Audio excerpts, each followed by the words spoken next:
supplying all of those beautiful signs and everything Well, else? Scott's been fantastic. His team finding the... My lawyers are in court right now as we speak for you, arguing in Chicago and Portland to keep them safe, to bring in the Guard. The government doesn't want it there, but we do. We're going to keep their citizens safe thanks The to people you. want it. I don't understand the politics of it. I don't understand why Pritzker is trying to protect people that are They're more really scared bad. of, they're more scared of the anarchists that are on the street and the politics of it than they are of doing the right I thing. think they're afraid. Yeah, I think yeah, they're they- threatened. They don't tell us, but I think Pritzker's threatened by people. Because there's no other reason that this could be possible, that they don't want to have a safe Chicago. And we can solve the problem very quickly. And we're doing that anyway, regardless of if he doesn't want it or if he does want it, we're doing it anyway. So make sure.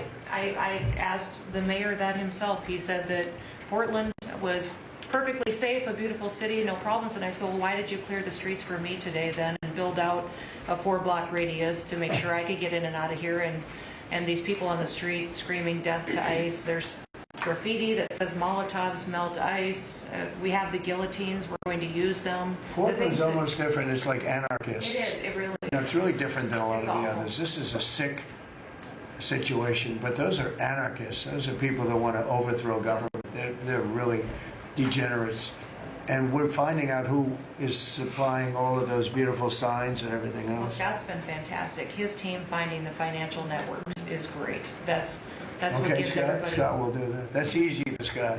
We got a great team, sir. That's good. I don't know if one day perhaps the entire story will be told about the events of yesterday, but suffice it to say, it's not an exaggeration that none of it would have been possible without the President of the United States being involved.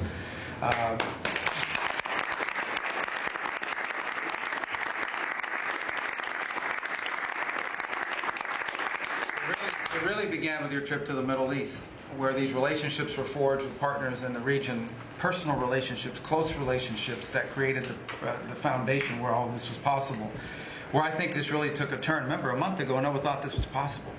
Where it really took a turn about a month ago, less than a couple weeks ago, is when we were at the United Nations and you convened a historic meeting, not simply of Arab countries, but of Muslim-majority countries from around the world, including Indonesia was there, Pakistan was there, and created this coalition behind this plan. Then on that following Monday, you met with the Prime Minister of Israel here, and that plan was presented. And then, of course, our great negotiating team followed up on it. In the interim, again, perhaps the stories will be told, perhaps they will never be told. The President had some extraordinary phone calls and meetings that required a high degree of intensity and commitment and made this happen. And I think what's important to understand is that yesterday what happened was really a human story. There's a geopolitical aspect to it, there's no doubt about it. It creates the conditions for Gaza to one day be a normal place again and people to have a better life and Israelis to be safe. But yesterday was a human story. And because of the work you put in, and honestly, not only is there no other leader in the world that could have put this together, Mr. President, but frankly, I don't know of any American president in the modern era that could have made this possible. Because of the actions you have taken unrelated to this and because of who you are, what you've done, and how you're viewed. And this weekend, because of that, at some point very soon, we are going to see 20 living human beings emerge from the darkness into the light for the first time in 2 years. And that is because not only were you used the credibility and the power and the prestige of this office and the relationships you created, and you committed yourself to making it happen. And I think it will go down as a historic moment in the history of our country, and something our country should be very proud of, that we have a president that's committed to not just peace, but to the human aspect of reuniting these families. My last point on this is just a couple of days ago, Secretary Lutnick hosted us all, many of us, at the Kennedy Center.